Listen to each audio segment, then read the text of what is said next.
या पुरणपोळीमध्ये ना आपण हरभऱ्याची डाळ वापरली आहे ना बेसन वापरलंय. अगदी भरभरून पुरण असलेली मौसूद पुरणपोळी झाली. तर आज आपण हरभऱ्याची डाळ, बेसन, मैदा असं काहीही न वापरता पचायला हलकी मुगाच्या डाळीची पुरणपोळी करतोय, जी करायला सोपी आहे आणि कोणाला कळणारही नाही की ही मुगाच्या डाळीची आहे. चव अगदी नेहमीच्या पुरणपोळीसारखी लागते. मौसूद पुरण आणि मौसूद पुरणपोळी. चला करूया. नमस्कार, सरिताज किचनमध्ये आज आपण हरभरा डाळीचा किंवा बेसनाचा वापर न करता अगदी पचायला हलकी मऊ लुसलुशीत पुरणपोळी कशी करायची ते बघणार आहोत. बऱ्याच जणांना पुरणपोळी खायला खूप आवडते, पण बऱ्याच जणांना पुरणपोळी पचत नाही किंवा पुरणपोळी खाल्ल्यानंतर खूप पोटामध्ये हेवी वाटतं, अपचन झाल्यासारखं होतं, कारण हरभरा डाळ पचायला जड असते. तर आज आपण हरभरा डाळ न वापरता मूग डाळ वापरून पुरणपोळी कशी करायची ते बघणार आहोत. मूग डाळ आणि हरभरा डाळ या दोन्हीमध्ये बराच फरक आहे, कारण हरभरा डाळ पाणी जास्त शोषून घेत नाही पण अगदी व्यवस्थित शिजते. मूग डाळ पाणी जास्त शोषते, त्यामुळे पुरण पातळ होण्याची शक्यता असते. तर इथं मी अगदी बारीक सारीक टिप्ससह मुगाच्या डाळीची पुरणपोळी कशी करायची ते सांगितलंय, ज्यामुळे पुरण एकदम मऊसूत होईल पण पातळ होणार नाही. त्यामुळे व्हिडिओ शेवटपर्यंत बघत राहा आणि लाईक करायला विसरू नका. तर मुगाच्या डाळीची पुरणपोळी करण्यासाठी आपल्याला लागेल 2 वाट्या पिवळी मूग डाळ. मूग डाळ मी स्वच्छ निवडून घेतलेली आहे. आता ही डाळ आपल्याला चांगली 2 ते 3 वेळा धुवून घ्यायची. तर डाळ आपण स्वच्छ धुवून घेतली आहे. आता यामध्ये अगदी 2 चिमूट हळद घातली. ती फक्त रंग छान यावा म्हणून घातली आहे, नाही घातली तरी चालेल. आता यामध्ये पाणी घालायचं आहे. तर मुगाच्या डाळ शिजत असताना पाणी आपल्याला हरभऱ्याच्या डाळीला घालतो त्यापेक्षा थोडं कमी घालायचं. तर इथं मी वर इंचभर येईल एवढं पाणी घातलं. आता कुकरचं झाकण लावायचं आणि याच्या 3 शिट्ट्या करून घेऊ. डाळीचा कुकर होतोय तोपर्यंत आपण पोळीसाठीची कणिक मळू. इथं मी 2 वाट्या गव्हाचं पीठ घेतलं आहे. त्यामध्ये घालायचं आहे चवीपुरतं मीठ आणि पोळीला रंग छान यावा म्हणून मी कणकेमध्ये अगदी 2 चिमूट हळद घालते आहे.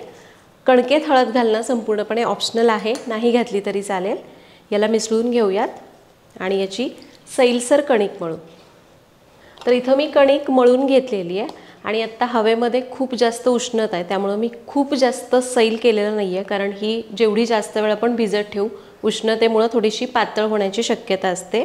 तर आत्ता कणिक फक्त आपण भिजवून घेतली आहे. आपण परत हिला चांगलं मळून मऊ करून घ्यायचं आहे, ज्यावेळी चांगली भिजली जाईल. आता ह्याला थोडंसं तेल लावून घेतलं आहे. तर इथं मी हे सरिताज किचनचं लाकडी घाण्याचं तेल वापरते आहे. सरिताज किचनची तेलं कांदा लसूण मसाला आणि बाकीचे सगळे प्रोडक्ट संपूर्णपणे केमिकल फ्री आहेत. तुम्हाला घ्यायचे असतील तर लिंक डिस्क्रिप्शन बॉक्समध्ये दिलेली आहे. तर कणकेला तेल लावून घेतलं. आता याच्यावर झाकून याला साधारण एक अर्धा पाऊण तास असंच भिजत ठेव. तर कुकरच्या 3 शिट्ट्या होऊन वाफ पूर्ण जिरली आहे आणि कुकर उघडल्यावर डाळ बघा आपली मऊसूत शिजलेली आहे. डाळ एकदम अशी मऊसूत शिजायला पाहिजे. आता आपल्याला याच्यातलं जास्तीचं पाणी काढून टाकायचं आहे. तर मी काय करते, ही डाळ थोडीशी अशी मॅश करते, म्हणजे आपली जी याची कटाची आमटी किंवा येळवणीची आमटी तयार होते तिला चवही छान लागते आणि ती छान दाटसर होईल. आता एका भांड्यावर मी गाळणी ठेवली आहे, त्यावरून ही डाळ आपल्याला चांगली निथळून घ्यायची. यामध्ये अजिबात पाणी ठेवायचं नाही. डाळ अशी दाबून हिच्यातलं पाणी सगळं काढून घ्यायचं. मुगाची डाळ पाणी जास्त शोषून घेते, त्यामुळे हलक्या हाताने दाबून जास्तीचं पाणी काढायचं आहे. जर डाळीमध्ये जास्त पाणी राहिलं तर पुरण पातळ होण्याची शक्यता आहे किंवा मग तुम्हाला पुरण व्हायला जास्त वेळ लागेल, कारण तुम्हाला जास्त परतून घ्यायला लागेल. तर डाळ आपण गाळणीवर चांगली निथळून घेतली आहे. थोडंसं हलक्या हाताने दाबून जास्तीचं पाणी काढून टाकायचं आहे. आता याला चटका द्यायचा आहे. आता चटका देण्यासाठी आपण ही डाळ या कढईमध्ये काढून घेऊ किंवा एखादं पातेलं वगैरे घेऊ शकता, पण जाड तळाचं कढई किंवा भांडं घ्या. डाळ काढली. आता यामध्ये घालायचं आहे गूळ. तर इथं मी 2 वाट्या डाळ घेतली होती, त्यासाठी 1.5 वाटी आणि वर थोडासा गूळ घेतला. चण्याच्या डाळीला आपण समप्रमाणात डाळ आणि गूळ घेतो शक्यतो, पण मुगाच्या डाळीला थोडीशी स्वतःची गोडसर चव असते, त्यामुळे मी गूळ थोडासा कमी घेतला. तुम्हाला वाटलं की गूळ समप्रमाणात घालायचा तरी पण चालेल. तर सुरुवातीला आपण याच्यातला गूळ विरघळवून घेऊयात. तुम्हाला हवं तर यामध्ये अर्धा गूळ अर्धी साखर असं घातलं तरी चालेल. तर सुरुवातीचे 2-3 मिनिटं मी गॅस मोठाच ठेवला होता आणि याला हलवून घेतलं. गूळ संपूर्ण विरघळला आहे, त्यामुळे त्याचं पाणी सुटून हे मिश्रण आता पातळ झालं आहे. आता गॅस मध्यम करायचा, किंवा तुम्ही जर याला सतत हलवणार असाल तर मोठा मध्यम करत करत याला दाटसरपणा येईपर्यंत परतून घेऊ. तर एक 5 ते 7 मिनिटं गॅस मोठा कमी करत करत मी याला सतत परतून घेतलं आहे. आणि हे बघा, आता हे हलवायला जड जाऊ लागलं आहे, याला असा दाटसरपणा आलेला आहे. आणि नेहमीसारखंच कलथा रोवून बघायचा, तो सरळ उभा राहतो, याचा अर्थ पुरणाची कन्सिस्टन्सी म्हणजे त्याचा घट्टपणा बरोबर आला आहे. तर आपण गॅस बंद करूयात आणि हे पुरण गरम गरम असतानाच गाळणीवरनं गाळून घेऊ, किंवा तुमच्याकडे जर पुरण यंत्र असेल तर पुरण यंत्रातनं गाळून घ्या. पण तुमच्याकडे गाळणी पण नाही आहे किंवा पुरण यंत्रसुद्धा नाही आहे तर तुम्ही सरळ हे पूर्ण थंड करा. अगदी संपूर्ण थंड झालं की मग मिक्सरमधून फिरून घेऊ शकता. तर गरम गरम असतानाच वाटून घ्या, म्हणजे मग पुरण वाटताना हात अवघडून येत नाही, पुरण पटपट गाळलं जातं. तर थोडं थोडं वाटा, उरलेलं झाकून ठेवायचं. तर इथं मी चमच्याने याला घासून घेते. तुम्ही तांब्या, एखादा पेला घेतला उंच तरी पण चालेल. तर हे बघा, अगदी छान पुरण तयार होतं आहे. वाटतच नाही की हे मुगाच्या डाळीचं आहे. तर सगळं पुरण गरम गरम असतानाच असंच गाळून घेऊ. तर इथं आपलं सगळं पुरण गाळून झालेलं आहे. हे पुरण अजून बरंच गरम आहे आणि तुम्ही बघू शकता एकदम असं मऊसूत पुरण तयार झालं आहे. वाटत पण नाही की हे मुगाच्या डाळीचं आहे. रंगसुद्धा छान आलेला आहे, पण पुरण अजून गरम आहे. पुरण संपूर्ण थंड झालं की मग आपण पोळ्या लाटायला घेऊ. तर पुरण थंड होतं आहे तोपर्यंत आपण जी कणिक भिजायला ठेवली होती ती चांगली मऊ झालेली आहे. फक्त आपल्याला आता काय करायचं आहे, एकदा पाण्यामध्ये हात घ्यायचा आणि हिला मळून घ्यायचं. पाणी याच्यामध्ये मुरलं की परत तेलाचा हात घ्यायचा, परत मळून घ्यायचं. असं एक 5-6 वेळा करायचं, म्हणजे कणकेमध्ये छान लवचिकपणा येतो आणि मग पोळी लाटायला सुद्धा सोपी जाते. आता पाण्याचा हात घेतला, आता परत थोडंसं तेल लावायचं आणि तेलात थोडा वेळ मळून घ्यायची. तर अशाच प्रकारे आपण तेल आणि पाणी लावत लावत ही कणिक मऊ करून घेऊ.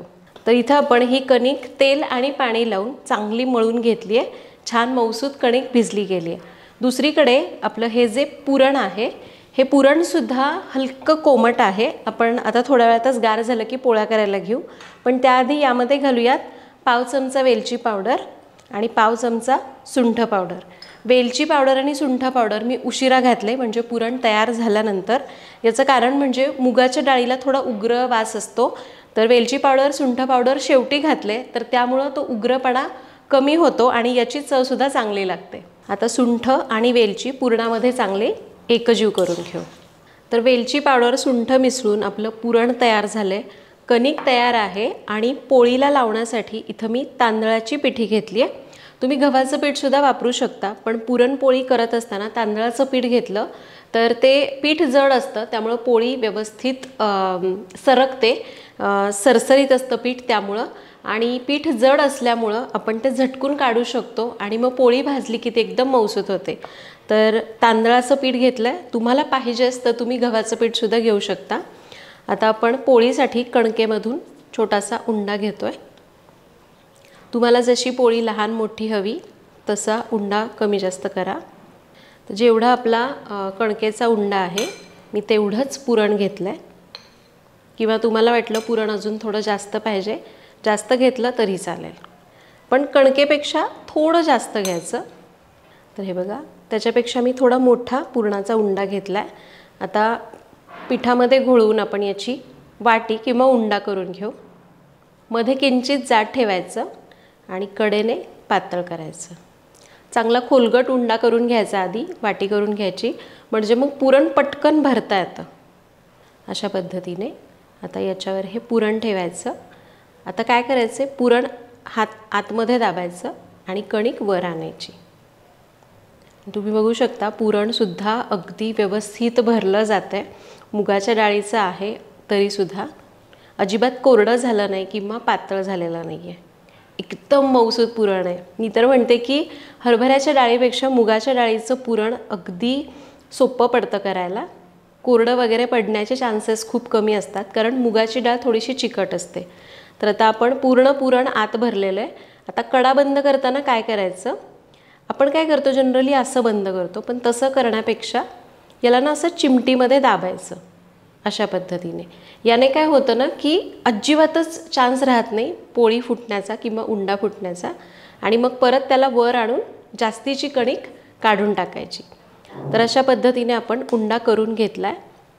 जर तुमचा स्पीड कमी आहे पोळी लाटायचा तर एक 4-5 उंडे करून घ्या आणि मग एकत्र तुम्ही पोळ्या लाटायला घेऊ शकता.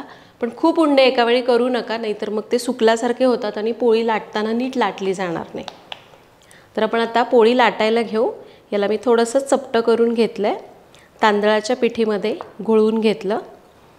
आता पोळपाटावर ठेवून पहिल्यांदा याला असं बोटांनी दाबून घ्यायचं. म्हणजे काय होतं, पुरण आतलं सगळीकडे एकसारखं पसरलं जातं. तर हे बघा, जवळपास आपण 40% पोळी आत्ताच लाटून घेतल्यासारखं झालं. आता थोडं थोडं तांदळाचं पीठ लावूया आणि याला हलक्या हाताने लाटून घेऊ. आपली नेहमीची पोळी लाटतो अगदी तसंच हलक्या हाताने लाटायचं आहे. तुम्हाला जशी जाड पातळ पोळी आवडते तशी पोळी लाटून घ्या. आणि पोळी लाटताना तुम्हाला समजते अगदी कडेपर्यंत पुरण पसरलं आहे, कारण उंडा भरण्याची पद्धत आपली बरोबर असली पाहिजे. आणि पोळी लाटत असताना उलटपलट करत लाटायची, म्हणजे मग दोन्ही बाजूने पापुंद्रा सेम येतो. नाहीतर बऱ्याचदा काय होतं, वरचा पापुंद्रा एकदम पातळ असतो आणि खालचा खूप जास्त जाड राहतो. तसं होऊ नये म्हणून पोळी उलटपलट करत लाटून घ्यायची. तर इथं आपली पोळी लाटून झालेली आहे आणि तुम्ही बघू शकता सगळीकडनं एकसारखं कडेपर्यंत पुरण पसरलं आहे. आणि मी फार पातळही लाटली नाही किंवा खूप जास्त जाड केली नाही. तुम्हाला जशी आवडते तशी तुम्ही लाटून घेऊ शकता. आपली पोळी लाटून झाली आहे, भाजून घेऊयात. तर पोळी अलगद उलटून घेतली आहे. तवा मध्यम गरम पाहिजे, खूप कमी गरम नको, जास्त गरम नको. तव्याला मी आधी थोडंसं तूप असं पसरून लावलं होतं. आता पोळी टाकली की आपल्याला सुरुवातीला गॅस मोठा ठेवायचा आहे. पुरणपोळी कधीही एकदम मंद आचेवर भाजायची नाही. गॅस एकतर मोठा ठेवा आणि त्याला भाजून घ्या, पण सतत लक्ष द्यावं लागतं, किंवा गॅस मध्यम ठेवा. तर एक अर्ध्या 1 मिनिटांनी पुरणपोळीवर असे हलके बबल्स आले की पोळी अलगद उलटायची आहे. उलथानाने उलटू शकता, पण मी सांगेन, मी सजेस्ट करेन की अशी दोन्ही हातांनी अलगद पोळी उलटून घ्या. आणि पोळी खूप सुंदर होणार आहे, कारण उलटल्यावरच कळते की एकसारखं पुरण भरलं गेलेलं आहे.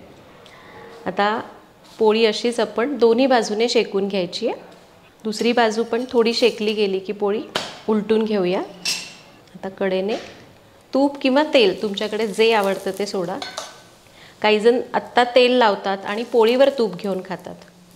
आता पोळी परत या बाजूने चांगली भाजून घेऊ. तर हे बघा, सुंदर पोळी फुगलेली आहे, कडेपर्यंत पुरण भरलेलं आहे, त्यामुळं छान दिसते पोळी. तर दोन्ही बाजूने आपली पोळी भाजून झालेली आहे. तुमच्याकडे जशी आवडते तशी पोळी भाजून घ्या. खरपूस आवडते, गव्हाळ आवडते, कमी डाग असलेली आवडते, जशी आवडते तशी भाजा. मला अशी थोडीशी खरपूस आवडते. पुरणपोळी भाजून झाली आहे, काढून घेऊयात. आणि उरलेल्या पोळ्या अशाच करून घेऊ.